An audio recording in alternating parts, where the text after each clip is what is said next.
بسم اللہ الرحمن الرحیم۔ پیارے بہن بھائیو، السلام علیکم۔ امید کرتے ہیں آپ سب خیر خیریت سے ہوں گے۔ جو کوئی نیک عمل کرتا ہے وہ اپنے ہی فائدے کے لیے کرتا ہے، اور جو کوئی برائی کرتا ہے وہ اپنے ہی نقصان کے لیے کرتا ہے، اور تمہارا رب بندوں پر ظلم کرنے والا نہیں ہے۔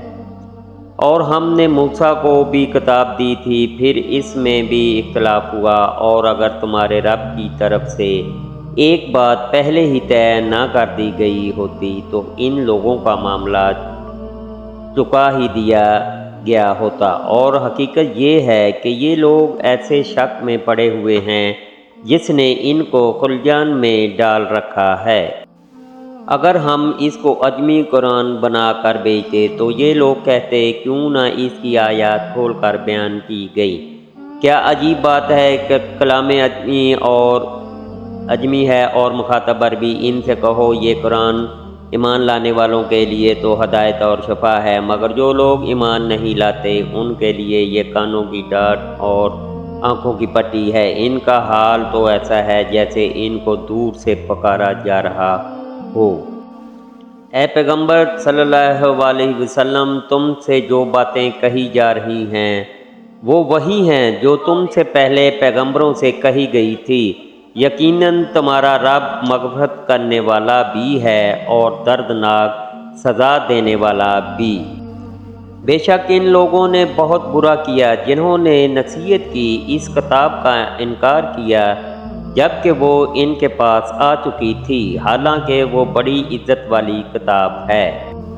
اللہ کی کتاب جس تک باطل کی کوئی رسائی نہیں ہے، نہ اس کے آگے سے نہ اس کے پیچھے سے، یہ اس ذات کی طرف سے اتاری جا رہی ہے جو حکمت کا مالک ہے۔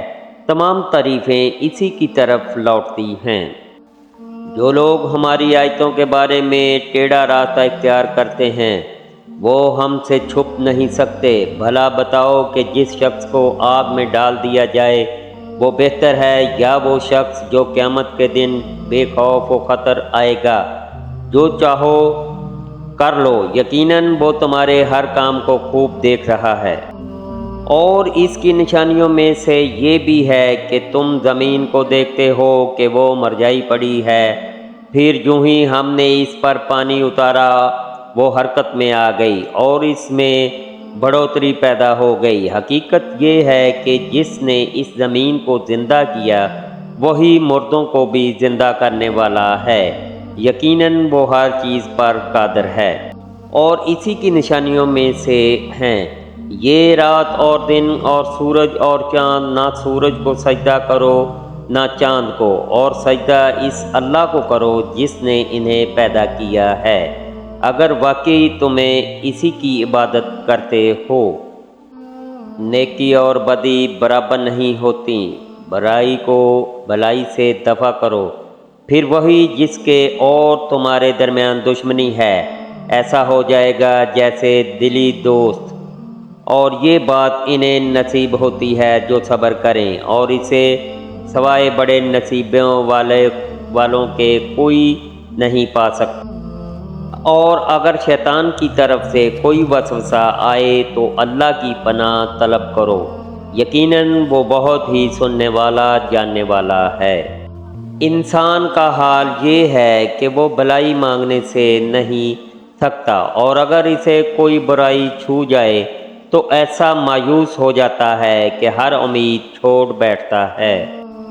اور جو تکلیف اسے پہنچتی تھی اگر اس کے بعد ہم اسے اپنی طرف سے کسی رحمت کا مزہ چکھا دیں تو وہ لازم یہ کہے گا کہ یہ تو میرا حق تھا اور میں نہیں سمجھتا کہ قیامت آنے والی ہے، اور اگر مجھے اپنے رب کے پاس واپس بھیجا بھی گیا تو مجھے یقین ہے کہ اس کے پاس بھی مجھے خوشحالی ہی ضرور ملے گی۔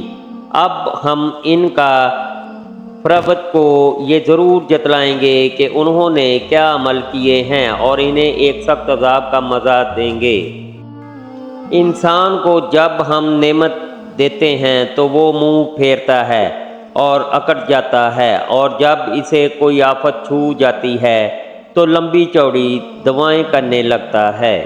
اے پیغمبر صلی اللہ علیہ وسلم ان کافروں سے کہو کہ ذرا مجھے بتاؤ کہ اگر یہ قرآن اللہ کی طرف سے آیا ہے پھر بھی تم نے اس کا انکار کیا تو اس شخص سے زیادہ گمراہ کون ہوگا جو مخالفت میں بہت دور نکل گیا ہو۔